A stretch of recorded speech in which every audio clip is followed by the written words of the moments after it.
ప్రజాపాలన అంటూ సీఎం రేవంత్ రెడ్డి పోలీసుల రాజ్యం నడిపిస్తున్నాడన్నారు మాజీ మంత్రి హరీష్ రావు. యాదాద్రి భువనగిరి జిల్లా యాదగిరిగుట్ట శ్రీ లక్ష్మీ నరసింహస్వామిని హరీష్ రావు దర్శించుకున్నారు. సాక్షాత్తు యాదాద్రి నరసింహస్వామి మీద ఒట్టుపెట్టి రైతులను రేవంత్ రెడ్డి మోసం చేశాడని ఆరోపించారు. మాట తప్పిన రేవంత్ రెడ్డిని క్షమించాలని నరసింహుడికి ప్రత్యేక పూజలు చేశామన్నారు.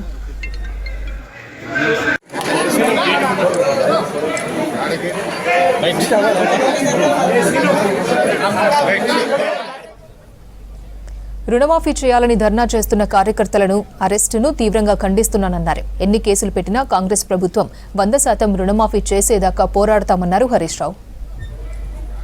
యాదాద్రి లక్ష్మీనరసింహస్వామి దర్శనానికి మేము వచ్చాం.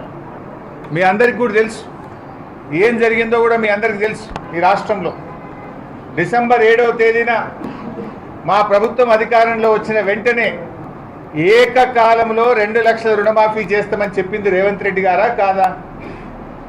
ఏమైంది? డిసెంబర్ 7 ఎందుకు చేయలేదు? నువ్వు నరసింహస్వామి మీద నువ్వు ప్రమాణం చేసింది నిజం కాదా? ఇది మోసం కాదా? ఇది రైతులకే కాదు దైవ ద్రోహానికి పాల్పడ్డాడు రేవంత్ రెడ్డి గారు. ఈరోజు రైతులనే కాదు దేవుణ్ణి కూడా ఇలా రేవంత్ రెడ్డి గారు మోసం చేసిండు. మరి అయిందా రుణమాఫీ? ఇలా ఏం జరిగిందో మీరు అందరు చూస్తున్నారు. 15 ఆగస్టు నాడు ఖమ్మం పోయిండు, రుణమాఫీ అయిపోయింది.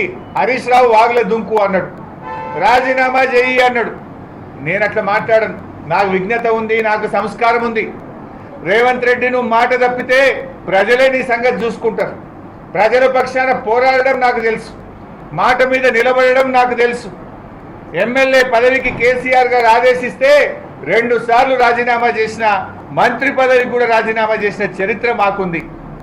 నువ్వు మోసం చేసే చరిత్ర నీది, పార్టీలు మారిన చరిత్ర నీది, కొడంగల్ ఓడిపోతే రాజకీయ సన్యాసం తీసుకుంటా అని మాట తప్పిన చరిత్ర నీది, దేవుడి మీద ప్రమాణం చేసి 15 ఆగస్టు నాడు రుణమాఫీ చేస్తా అని దేవుళ్ళను కూడా మోసం చేసిన చరిత్ర రేవంత్ రెడ్డిది. ఇది నేను చెప్తుంది కాదు కదా, నీ మంత్రులే చెప్తున్నారు.